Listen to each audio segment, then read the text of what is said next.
Capital, my dear Watson. Let us return to our humble abode. 221B Baker Street, please, cabby.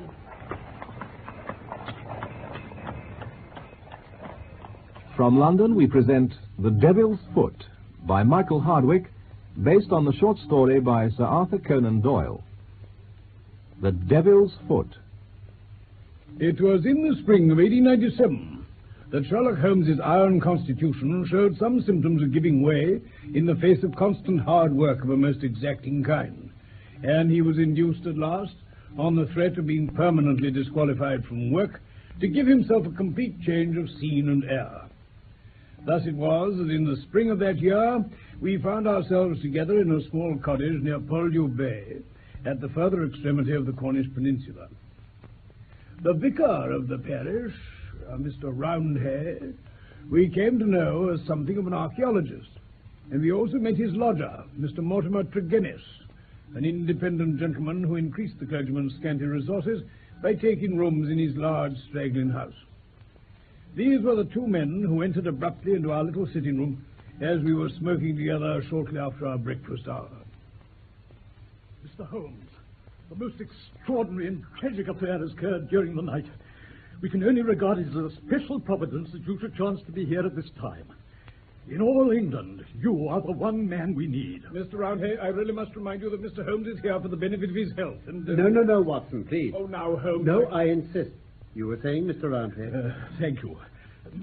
Shall I speak, Mr. Trigenis, or... Perhaps it'll be for the best, Vicar. Very well. Now, I may explain then, Mr. Holmes, that our friend here spent last evening in the company of his two brothers, Owen and George, and of his sister Brenda, at their house of Treganic Water, which is near the old stone cross upon the moor. He left them shortly before 10 o'clock, playing cards round the dining room table, in excellent health and spirits. This morning early, he walked over there. When he arrived, he found an extraordinary state of things. His two brothers and his sister were seated round the table exactly as he'd left them, the cards still spread in front of them, and the candles burned down to their sockets. The sister lay back stone dead in her chair, while the two brothers sat on either side of her, laughing, shouting, and singing, the senses stricken clean out of them. All three of them, the dead woman and the two demented men, retained upon their faces an expression of the utmost horror, a convulsion of terror which was dreadful to look upon. Nothing had been stolen or disarranged, and there is absolutely no explanation of what the horror can be which has frightened a woman to death and two strong men out of their senses.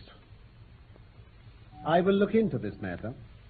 On the face of it, it would appear to be a case of a very exceptional nature. Holmes, I must beg No, you... if you please, Watson. Mr. Trigenis, I must ask you a few questions. Ask what you like, Mr. Holmes. It's a bad thing to speak of, but I'll answer you with the truth. Tell me about last night.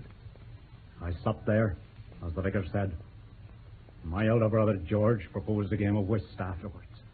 We sat down about 9 o'clock. It was 10:15 when I moved to go. I left them all round the table, as merry as could be. Who let you out? I let myself out. The housekeeper, Mrs. Porter, had gone to bed. Uh-huh. The windows, how were they? The windows? Closed, of course. I see. This morning, everything in the room was as you left it last night? Exactly. Yet there they sat, driven clean mad with terror, and poor Brenda lying dead of fright. I'll never get the sight of that room out of my mind as long as I live. The facts, as you state them, are certainly remarkable. I take it you have no theory yourself to account for them. It's devilish, Mr. Holmes. Devilish. It's not of this world. Something has come into that room and dashed the light of reason from their minds. What human contrivance could do that? I fear that if the matter is beyond humanity, it is certainly beyond me. Yet we must exhaust all natural explanations before we fall back upon such a theory as this. I quite agree, Mr. Holmes. As to yourself, Mr. Trigenis, I take it you were divided in some way from the rest of your family, since they lived together and you had rooms apart. That is so, Mr. Holmes. Though the matter is past and done with, We were a family of tin miners at Redruth. We sold out to a company and retired with enough to keep us. I won't deny there was some feeling about the division of the money, but it was all forgiven and forgotten, and we were the best of friends together. Looking back at the evening you spent together, does anything stand out in your memory as throwing a possible light on the tragedy? Any clue which will help me? Nothing at all, sir. You left them then without any premonition of evil? None at all. Remarkable. Most remarkable. I think we had better visit Trigenis Water without further delay. No, Watson. It's no use protesting. I confess that I've seldom known a case which at first sight presented a more singular problem. This is the cottage, Mr. Holmes. I see. But what is this carriage?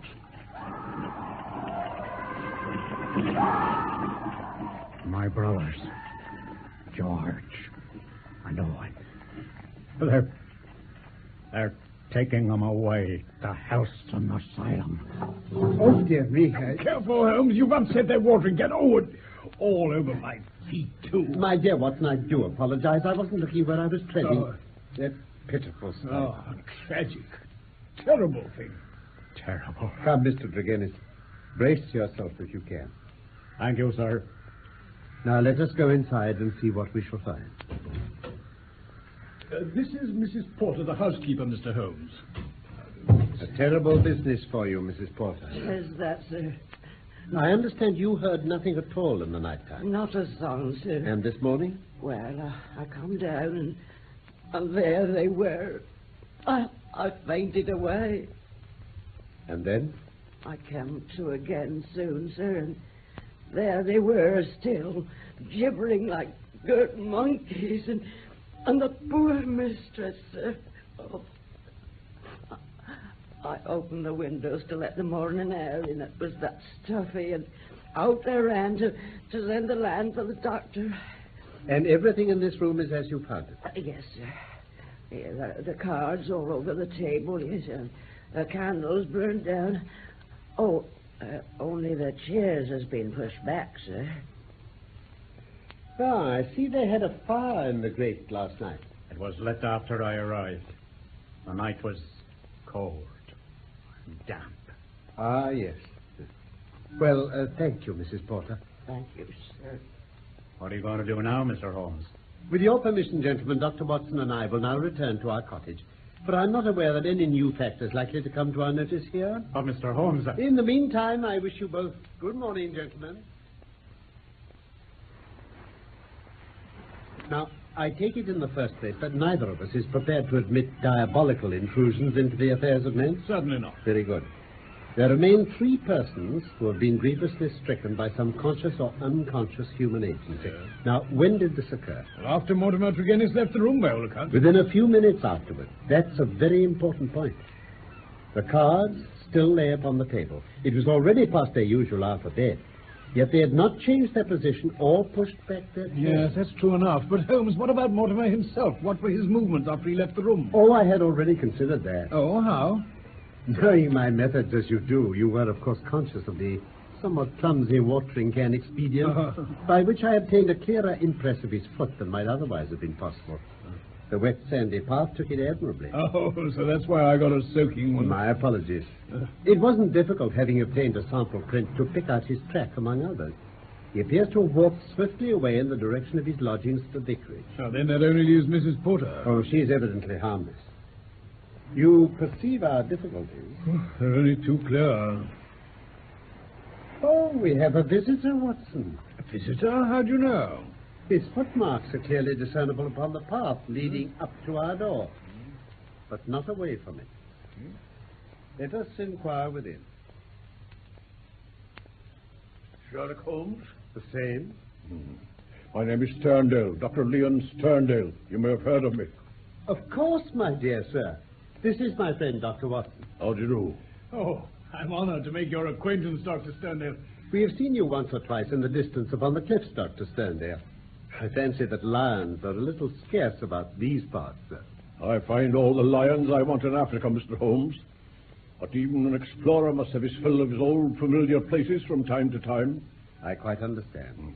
Mr. Holmes, you'll pardon this intrusion, but I may tell you that I'd got as far as Plymouth on my way back to Africa when the news reached me this morning of this terrible happening. I came straight back again to help in the inquiry. You know the Trigenis family, then? Oh, very well. I might go so far as to call them cousins on my Cornish mother's side.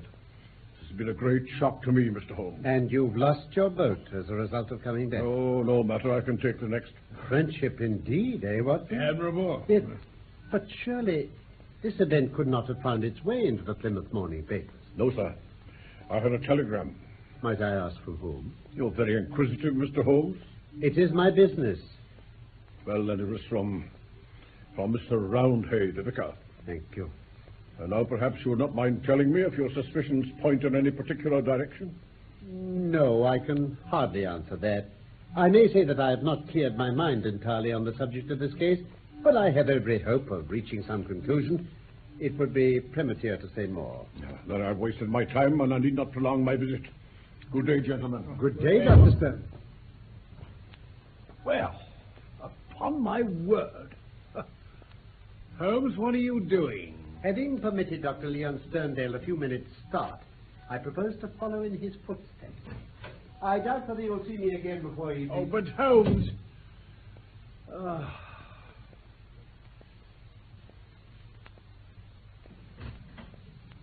Really, Holmes, you look exhausted. It's too bad, you know. Is there a telegram for me, Watson? Yes, there was. It came some time ago. Oh, thank you.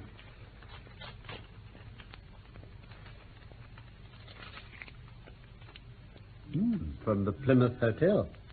I learned the name of it from the vicar, and I wired to make certain that Dr. Sterndale's account was true. And was it? It appears that he did indeed spend last night there. Oh, well, a good night's sleep, and we may soon leave our difficulties behind.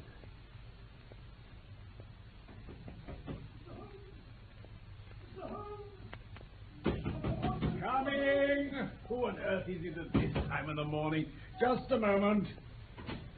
Ah, good morning, Vicar. Come in. Oh, thank you. Why, Vicar? Mr. Holmes! Mr. Holmes, we are devil-ridden.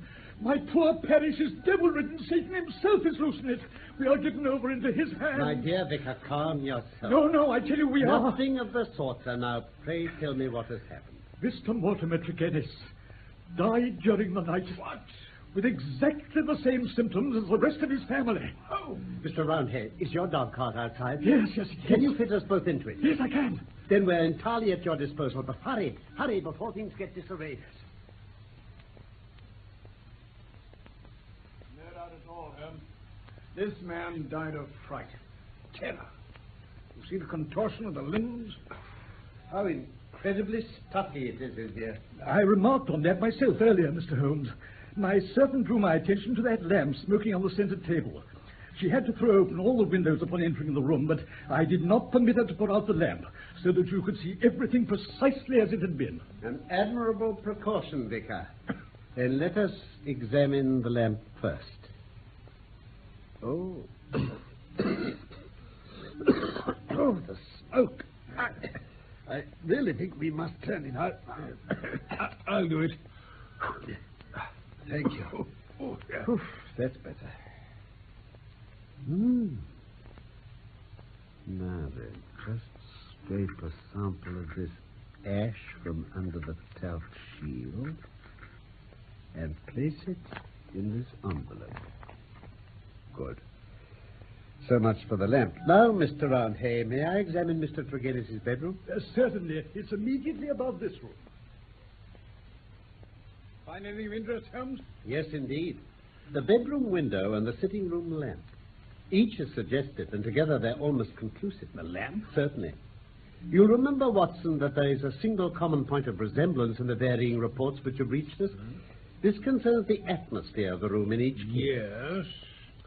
You may recall that Mrs. Porter told us she fainted upon entering the room at Trigenis Water and later threw open the windows to let the air in as it was so stuffy. That's right, sir. In the case of Mortimer Trigenis himself, you cannot have forgotten the horrible stuffiness of the room when we arrived, although the servant had opened the window. Terrible, yes, I remember it clearly. Then you will admit that these facts are very suggestive. In each case, there is evidence of a poisonous atmosphere.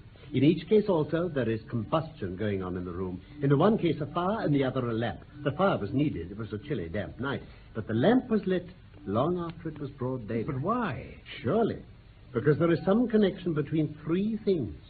The burning, the stuffy atmosphere, and finally the madness or death of those unfortunate people. That is clear, is it not? Well, it appears to be. At least we may accept it as a working hypothesis. The facts in each case, therefore, seem to bear out the theory of a poison which worked by combustion. Yes, it seems a likely idea, Holmes. With this train of reasoning in my head, I naturally looked about in Mortimer Trigenis' room to find some remains of this substance. Yes. The obvious place to look was the lamp. There, sure enough, I perceived a fringe of brownish powder which had not yet been consumed. Half of this I took, as you saw, and placed it in an envelope. Yes, but why only half, Holmes? Oh, it is not for me, my dear Watson, to stand in the way of the official police force. I leave them all the evidence which I found. The poison still remained upon the talc, had they the wit to find it. And now, Watson, we will light our own lamp. Yes. We will, however, take the precaution to open our window to avoid the premature decease of two deserving members of society. Now, if you will seat yourself in the armchair near that open window. Not here. Good. Yes. And I will place this other chair opposite you, so that we may be the same distance away from the poison and face to face. The door we will leave ajar. Good. Each is now in a position to watch the other and to bring the experiment to an end should the symptoms seem alarming. Is that all clear? Yes, perfectly. Well then, I take our powder, or what remains of it, and I lay it above the burning lamp. So. Now, Watson, let us sit down and await developments. They were not long in coming. I'd hardly settled in my chair before I was conscious of a thick, musky odor, subtle and nauseous. At the very first whiff of it, my brain and my imagination were beyond all control. A thick, black cloud swirled before my eyes, and my mind told me that in this cloud lurked all that was monstrous and inconceivably wicked in the universe. At the same moment, in some effort of escape, I broke through that cloud of despair and had a glimpse of Holmes's face, white, rigid, and drawn with horror, the very look which I had seen upon the features of the dead. It was that vision which gave me an instant of sanity and of strength. I dashed from my chair, threw my arms round Holmes, and together we lurched through the door and threw ourselves down upon the grass plot. Upon my word, Watson, I owe you both my thanks and an apology. But for your help, I might never have got from that room. But it was an unjustifiable experiment, even for oneself, and doubly so for a friend. I'm really very sorry. You know, it is my greatest joy and privilege to help you, Holmes. I take it you have no longer a shadow of doubt as to how these tragedies were produced. Oh, none whatever. But the cause remains as obscure as before. Now come, let us sit down in the arbor here, discuss it together. Good idea. Now, I think we must admit that all the evidence points to this man, Mortimer Trigenis, having been the criminal in the first tragedy, though he was the victim in the second one. We must remember that there is some story of a family quarrel followed by a reconciliation. Yes. How bitter that quarrel may have been, or how hollow the reconciliation, we cannot tell. When I think of Mortimer Trigenis with that foxy face and those small, shrewd, beady eyes behind the spectacles, he is not a man whom I should judge to have been of a particularly forgiving disposition. I'm inclined to agree with you. But if he did not throw this substance into the fire at the moment of leaving the room, who did, sir? Who indeed? Had anyone else come in, the family would certainly have risen from the table. Besides, in peaceful Cornwall, visitors do not arrive after 10 o'clock at night. So we take it that all the evidence points to Mortimer Trigenis. And his own death was suicide. Well, it is on the face of it a not impossible supposition. The man who had the guilt upon his soul of having brought such a fate upon his own family, might well be driven by remorse to inflict it upon himself. There are, however, some cogent reasons against it. What are they? There is one man in England who can answer that. Who's that? And by all the saints, here he is, and a little before his time. Oh, Dr. Sterndale. Perhaps you would kindly step this way, Dr. Sterndale. You sent for me, Mr. Holmes. I heard your note about an hour ago, and I have come, although I am at a loss to know, sir, what you're going to have to speak about which affects me in such a very intimate fashion. The killing of Mortimer Trigenis. I have lived so long among savages and beyond the law that I have got into a way of being a law to myself. You would do well, Mr. Holmes, not to forget it. I have no desire to do you an injury. Nor have I any desire to do you an injury, Dr. Sterndale. Surely the clearest proof of it is that, knowing what I know, I have sent for you and not for the police. What my next step may be will depend entirely on the nature of your own defense. My defense? Yes, sir. My defense against what? Against the charge of killing Mortimer Trigenis. Do all your successes depend on this prodigious power of bluff? The bluff is upon your side, Dr. Leon Sterndale, not upon mine. As a proof, I will tell you some of the facts upon which my conclusions are based. When you last left here, you went to the vicarage, waited outside it for some time, and finally returned to your cottage. How do you know that? I followed you. I saw no one. That is what you may expect to see when I follow you. You spent a restless night at your cottage, and you formed certain plans, which in the early morning you proceeded to put into execution, leaving your door just as day was breaking. You filled your pocket with some reddish gravel that was lying heaped beside your gate. You then walked swiftly for the mile to the vicarage, passing through the orchard and the side hedge, and coming out under the window of the lodge of Trigenis. It was now daylight, but the household was not yet stirring. You drew some of the gravel from your pocket, and you threw it up at the window above you. I believe you're the devil himself. It took 2 or 3 handfuls before the lodger came to the window. You beckoned him to come down. He dressed hurriedly and descended to his sitting room. You entered by the window. There was an interview, a short one, during which you walked up and down the room. Then you came out and closed the window, standing on the lawn outside, smoking a cigar and watching what occurred. Finally, after the death of Trigenis, you withdrew as you had come. Devil take you. Now, Dr. Sterndale, how do you justify such conduct? And what were the motives for your actions? If you prevaricate or trifle with me, I give you my assurance that the matter will pass out of my hands forever. This is why I did it. This photograph. Brenda Trigenis. Yes, Brenda Trigenis.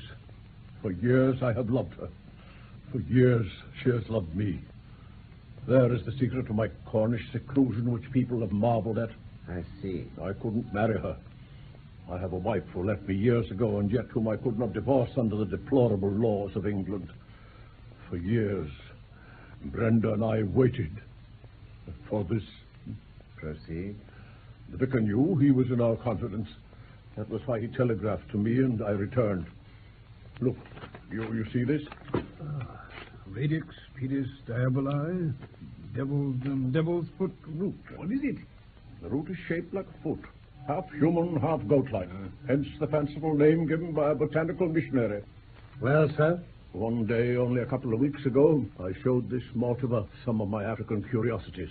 I told him of the strange properties of this powder, how it stimulates those brain centers which control the emotion of fear, and how either madness or death results. I also told him how European science would be powerless to detect it. I well remember how he plied me with questions about it, and I've realized since that when my back was turned, he must have abstracted some of that powder. But I thought none of this until the vicar's telegram reached me at Plymouth. When Mortimer Trigenis thought you'd be safely away at sea. Exactly. I was convinced that Mortimer Trigenis had used the devil's foot powder in his family with the idea that he'd become sole guardian of their joint property. And in doing so, he killed Brenda, one being whom I have ever loved, or who has ever loved me. My soul cried out for revenge. I determined that the fate which he had given to others should be shared by himself. And now I have told you all. The rest you know. We had better hear what transpired between you and him at his lodgings. Well, simply that I told him I'd come both as judge and as executioner. I lit the lamp, put the powder above it, and threatened to come back into the room and shoot him if he should try to get out. The wretch was paralyzed with fright at the sight of my revolver. He died in 5 minutes. How he died. But he endured nothing that my innocent darling had not suffered before him. Perhaps, if you loved a woman, Mr. Holmes, you would have done as much yourself.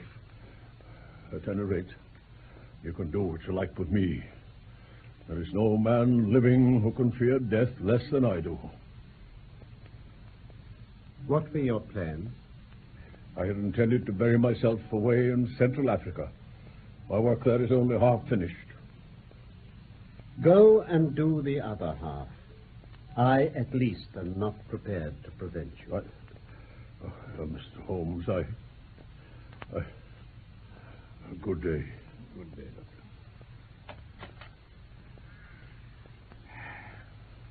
Watson, I have never loved. But if I did, and if the woman I loved had met such an end, I might act even as our lawless lion hunter has done. Who knows?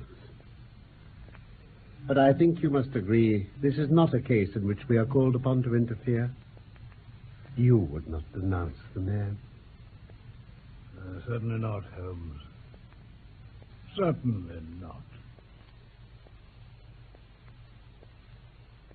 That was The Devil's Foot by Michael Hardwick, based on a short story by Sir Arthur Conan Doyle.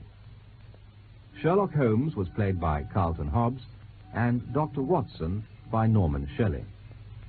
Production for the BBC was by Robin Midgley